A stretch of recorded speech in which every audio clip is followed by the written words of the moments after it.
Parents మెచ్చిన university Sankalchand Patel university Gujarat.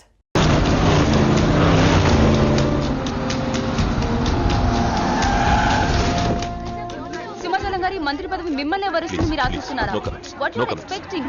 అంత సుముఖంగా లేని విషయమే స్పందించడానికి ఇదే విషయం శివాజీ షిండే అడుగుదాం. షిండే గారు, మీ అభిప్రాయం ఏంటి? What's your reaction? What's your feeling? Okay, nobody is reacting. Well, అవినీతి ఆరోపణలు ఎదుర్కొంటున్న కేంద్ర మంత్రి డీకే మెహతా స్వచ్ఛందంగా పదవి నుంచి తప్పుకోవడంతో ఇప్పుడు ఆ స్థానాన్ని భర్తీ చేయడానికి పార్టీలో తీవ్ర పోటీ నెలకొంది. మహారాష్ట్ర నుంచి శివాజీ షిండే, ఏపీ నుంచి సింహాచలం ఈ రేసులో ముందున్నారు. ఇద్దరు నాయకులు తమను బలపరుస్తున్న ఎంపీలతో పార్టీ ఆఫీస్ కు చేరుకున్నారు. ఇద్దరిలో ఆ పదవి ఎవరిని వరిస్తుందో అని అందరూ ఉత్కంఠతతో ఎదురు చూస్తున్నారు.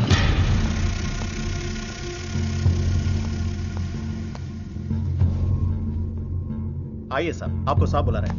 आप नहीं, आप आइए.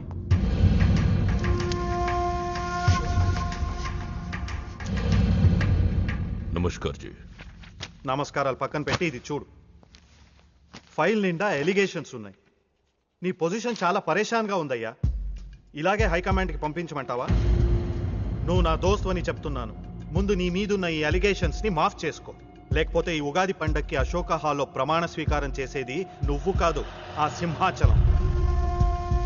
मैं शिवाजी शिंदे भगवान के प्रति शपथ लेता हूं कि शासन द्वारा निर्मित भारत संविधान के प्रति सच्चे और विश्वास के साथ निभाता रहूंगा. राष्ट्र मंत्री होने के नाते मैं अपनी कर्तव्यता को श्रद्धा से निभाता हूं. मैं शिवाजी शिंदे राष्ट्र मंत्री के रूप में अपनी कर्तव्यों को उचित निर्वहन के लिए ऐसा करना उपेक्षित हो. अन्य अवस्था में मैं प्रत्यक्ष अथवा परोक्ष रूप में संकोचित या प्रकट नहीं करूंगा.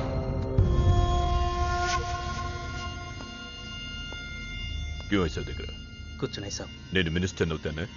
అవుతారు సాబ్. जरूर बनोगे. 100% అవుతారు సాబ్. అవుతారు సాబ్. ఎవరు?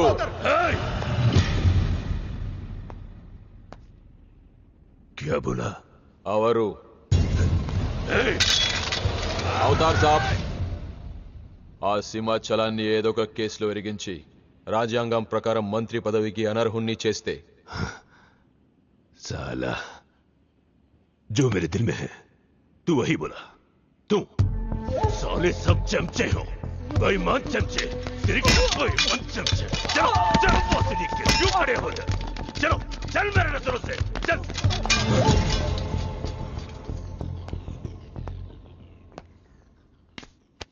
मुन्ना, ఈ మినిస్ట్రీ కోసం సింహాచలము నేను 2 ఏళ్లుగా వేటాడుతున్నా.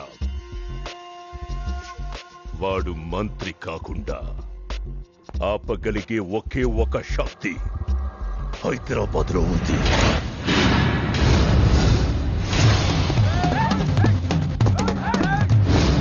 तुम वहां जाओ, चेस करो, पकड़ो.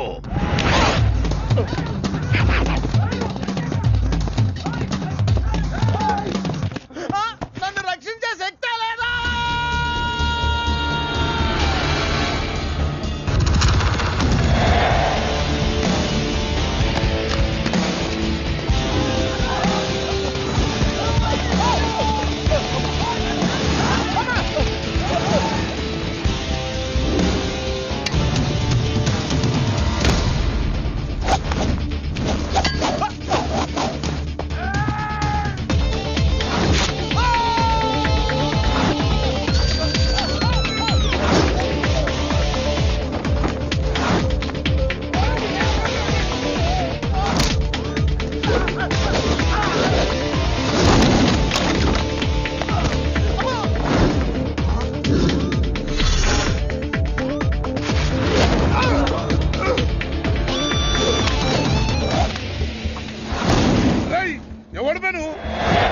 నువ్వెవడు బే?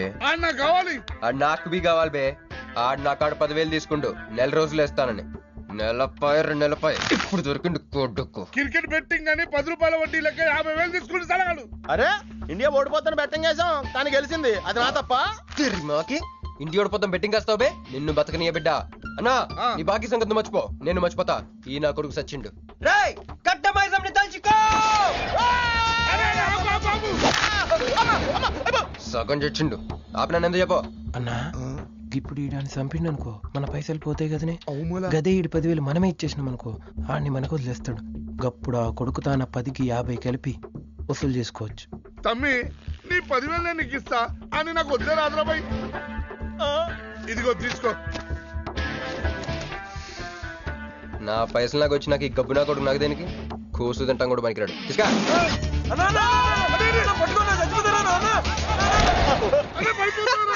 గబ్బిళ్ళం లెక్కలు ఆడుతుండు.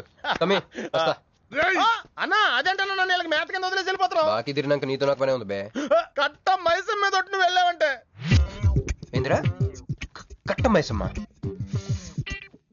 నీకు తెలుసు కదా కట్ట మైసం అంటే సెంటిమెంట్ నాకు. అన్నా అన్న ఎలా రేపు దందలు ఎట్లా నడుస్తున్నాయి? బ్యాంకులు పైసలు ఇచ్చి ఇన్స్టాల్మెంట్ లెక్క తీసుకుంటున్నాయి. అలాగే ఎవలా కాడు కూడా ఇన్స్టాల్మెంట్ లెక్క కడతాడు. అన్నా నువ్వు ఒప్పుకోవద్దు. ఇప్పుడు ఒప్పుకోమని చెప్పరా? ఇద్దరు పెద్దోళ్ళు మాట్లాడుతున్నారు లుడి చేస్తాం ఎందువే. ఏంది నాయుడు? అవు బాయ్ మొండి బాగా వస్తుంటే మధ్య నీళ్ళు లేదా? ఫస్ట్ ఇన్స్టాల్మెంట్ లెక్క 10,000 ఇచ్చి ఏముందన్నా తానెత్తానగా పెద్ద మనిషికి ఎత్తి చూపిస్తావరా? కాళ్ళు పట్టుకోరా. కాలు పట్టుకోరా? పట్టుకోమని నేను బే. నేనా? ఇంకోసారి పట్టుకున్నా ఛీ దినామ సెటిల్మెంట్ అయిపోయిందా? వస్తానే ఈ బే అన్నా హ్యాపీగా నాకు కొందరికి వచ్చిన పో. చల్ బే హట్ హట్. అన్నా నీ జేబులోకి వెళ్ళి తీసిన 10,000 ఏమేనే? గివే మరి బుజ్జిగాడు నీకు ఇచ్చిన 10,000? గివే మరి గిడ నీ 10,000 ఏమేనే? గివే అన్నా ఆడు మన పైసలు మన చేతుల్లోనే పెట్టి మనది మనకే. ఎలా బెట్ట కట్టింది నువ్వు, తన్నులు తిన్నది నేను. అందుకే గారా తప్పించా. ఫ్రెండ్ మాత్రం చేయలేవేంటి? అయితే నాకు బీర్ కొట్టించా. బీర్లకు కూడా కొట్టిస్తారా?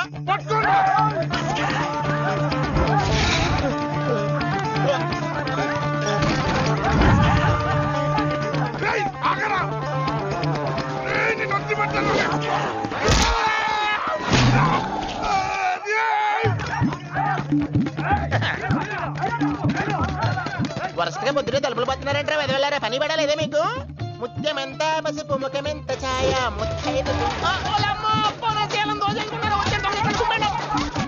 సంవత్సరాన్ని పనికిరాకుండా చెత్తకొట్టండి అదం.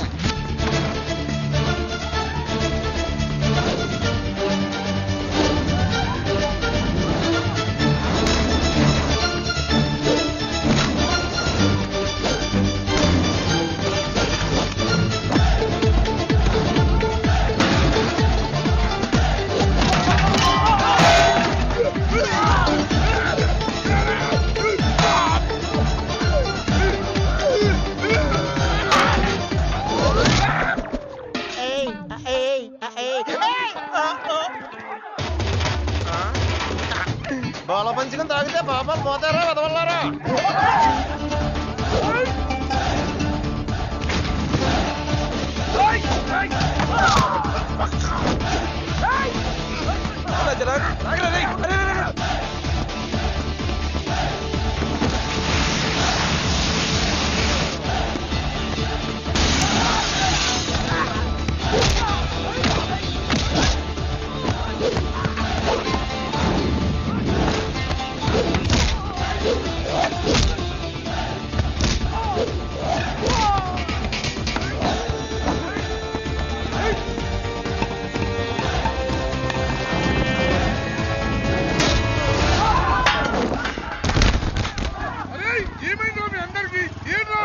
ఆడు మన వాళ్ళ కళ్ళలో కారం కొట్టి పారిపోయింది అన్న.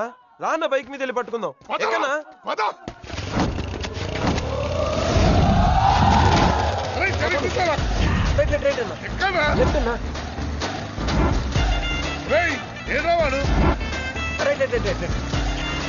ఇదేంట్రా బాబు రైట్ లెఫ్ట్ అంటున్నావు? తొవ్వెక్కడ ఉన్నది ఇక్కడ? బైక్ దిగి చూడండి నీకు తెలుస్తుంది.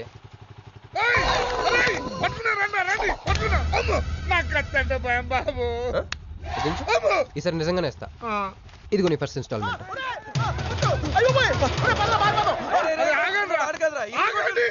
కుర్రోడు మంచోడ్రా. ఫస్ట్ ఇన్స్టాల్మెంట్ ఇప్పుడే ఇచ్చిండు. బాబు నువ్వో బాబు పో. అరే తప్పకుండా తప్పకుండా వదిలేదు సార్ వదిలేదు. ఇందాక నీకు ఇచ్చిన 10,000 ఏమైనా అన్నా? జోబులు ఉన్నాయి. బ్యాక్ సీట్ లో కూర్చొని నీ పైసలు కొట్టేసి నీకే ఇచ్చిండు అన్నాడు. అమ్మాయిందన్నా నీ బైక్ కూడా లేపేసిండాడు.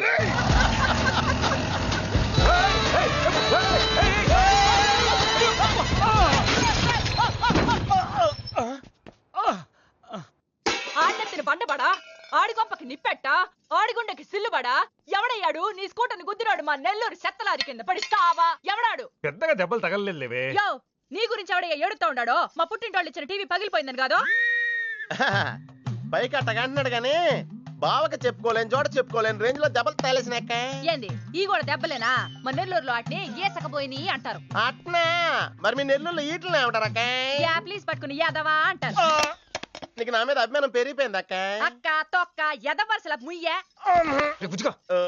వదిన అసలు ఏం జరిగిందంటే తమ్ముడు 22-1-4-4-21 3-8-5-16-16 5-19-21 22-15-4-4-21-18-1 4-1-14-9-11-9 14-15-20-9-4-21-12-1 యో ఏందయ్యా మీ అంకెల భాష నేను కాపురానికి వచ్చిన కొత్తల్లో కా భాష అదర్థమైపోయిందని జా భాష ఇప్పుడేమో అంకెల భాష మీరేం మాట్లాడుకున్నారో నాకు తెలియాలా నాకు అర్థమైందిగా కానీ నేను చెప్పను చెప్పవా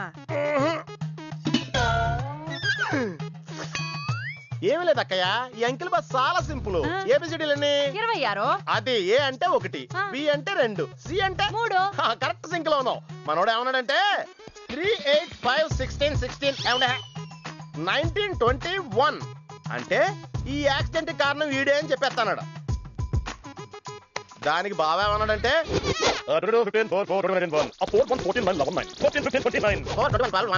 వద్దురా దాని నోడదోలు ఎక్కువ అన్నాడు ఏమయ్యా మేము సుఖంగా ఉండడం నీకు ఇష్టం లేదా రాక రాక 10 ఏళ్లకి ఇంటికో బిడ్డ రాబోతుండాడే పొరపాటున ఏమన్నా జరుగుండుంటే నా బిడ్డ తండ్రి లేని వాడు అయ్యుండేవాడుగా వదిలేవే వాడు కావాలని చేయలేదు ఏదో పొరపాటున పొరపాటు నీది కాదయ్యా మీ అమ్మ నాయనల్ది నీ వెనకమాలే నా వెనకమాలు ఇడిచిపెట్టుండ్లా ఉద్యోగం సద్యోగం ఏం లేదు గాని అలకలకు మాత్రం ఏం తక్కువలా ఒరే ఎదవా అది నిన్నట్టే పెరుగు కూడా ఎంత పులిస్తే అంత బాగుంటది అక్క అవును పిల్లు వచ్చి నిన్న వాసన చూసి వాంతి చేసుకుంటే పడేద్దాం అనుకుని ఎందుకులే నువ్వు వచ్చి తింటావు నట్టి పెట్టుంచా తిను ఒరే నిన్నేరా ఒరే ఆగరా నీకే చెప్తుంటా అబ్బో ఏంటి ఫీల్ అయిపోయావా దేనికి నేను ఫిట్టింగ్ పెట్టినందుగా మీ వదిన నేను తిట్టినందుగా బీరు కొంటాం డబ్బులు లెక్క నేడుస్తుంటా సిటీలో సిగ్గులేదా నేనే అనుకున్నాను ఆ ప్లేస్ నువ్వు కొట్టేసావు రోయ్ కంగ్రాచులేషన్స్ కానీ రేపు నుంచి నీకు నాకు చాలా తేడా ఉంటుంది రోయ్ ఏంటో అది నేను ఉద్యోగం చేస్తాను నువ్వు అడుక్కుతుంటావు ఉద్యోగమా ఎక్కడ అన్న ఎప్పటి నుంచో ఇంటర్వ్యూకి వెళ్ళమని దుబ్బుతూ ఉంటాడుగా అడగలుగుతా నీ క్వాలిఫికేషన్ ఉద్యోగం రాదమ్మా ఉద్యోగం రావడం క్వాలిఫికేషన్ కాదమ్మా ఇది ఉండాలి జుట్ట బ్రెయిన్ రా ఈ బ్రెయిన్ తో నెలకి ₹1,00,000 సంపాదిస్తాను వచ్చాడు ఈ పేరు గల వాళ్ళ అడ్రస్ కావాలి ఓ వారం తర్వాత కనిపించండి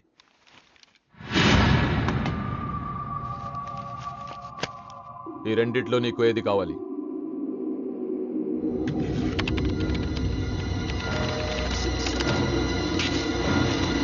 ఇదిగో అడ్రస్ ఫ్యామిలీ ఫోటో కూడా ఇస్తా good morning sir Jagarlamudi Krishnakanth ఇదేగా నీ పేరు అందరూ ముద్దుగా క్రిష్ అంటారు సార్ కొంచెం తలెత్తుతావా వినయం కొంచెం ఎక్కువైందిలే నేను వినయ్ గారి తమ్ముడినే సార్ ఓ మా వినయ్ తమ్ముడివా ఏం చదివానన్నా డిగ్రీలో ఒక సబ్జెక్టు పోయిందే ఏం పర్వాలేదు ఒకటే పాస్ అయ్యాను సార్ మిగతావన్నీ బ్యాలెన్స్ ఉన్నాయి ఓ పని చెయ్యి 2050లో కనిపించు పో పో సరే సార్ వస్తాను సార్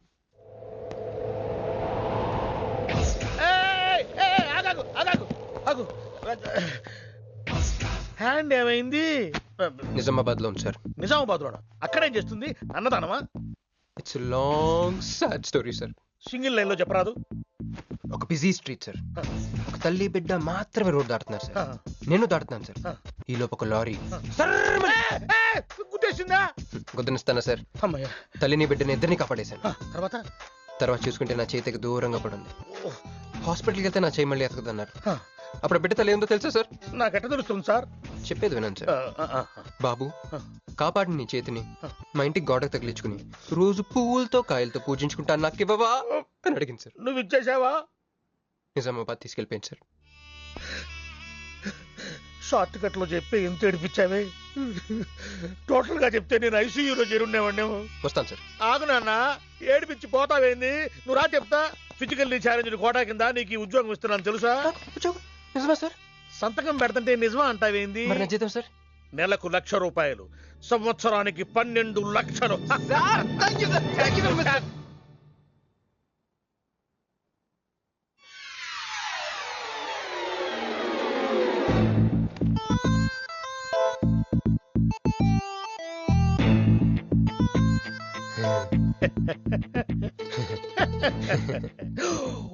ఇదేం సార్ నిజామాబాద్ లో ఉండాల్సి ఇక్కడికి ఎలా వచ్చింది? ఆ మాట్లాడగాల్సింది నేను కదా, నన్ను వెర్రి పప్పగాడనుకుంటున్నావా? అనుకుంటున్నా. లేదు సార్. ఉండు మీ అన్నయ్యతో చెప్తా. చెప్పుకోండి సార్. మీ వదినకు చెప్తా. వదినా sir sir sir please sir please sir please me call పట్టుకుంటాను. సరే లే లే లే. అందితే జుట్టు లేకపోతే కాళ్ళు. సార్ మళ్ళీ ఏమైంది? వాళ్ళ కింద అమ్మాయి ఉంది సార్. ఇందాక చెక్కేటప్పుడు పెన్సిల్ కింద పడితేను ఎత్తుకుంటుంది బాబు. పెన్సిల్ ఎత్తడానికి ఎంతసేపా సార్? పెన్సిల్ చిక్కిపోయింది బాబు. పెన్సిల్ దొరికింది సార్. పెన్సిల్ దొరికింది, ఇక నువ్వు వెళ్ళొచ్చు. అరే ఛీ! ఈ పెన్సిల్ సైజ్ చూస్తే తెలిసిపోతుంది వచ్చే జీతం సైజ్ ఏంటో. You get out from my office. ఏంటా ఫోజు, గెట్ లాస్ట్. వస్తారు పెద్ద ఉద్యోగాలు కావాలంట, సర్టిఫికెట్ ఉండవు ఏముండవు. సార్ పెన్సిల్ ఉండవమ్మ తల్లి, నీ పెన్సిల్ నువ్వు పాడుగా.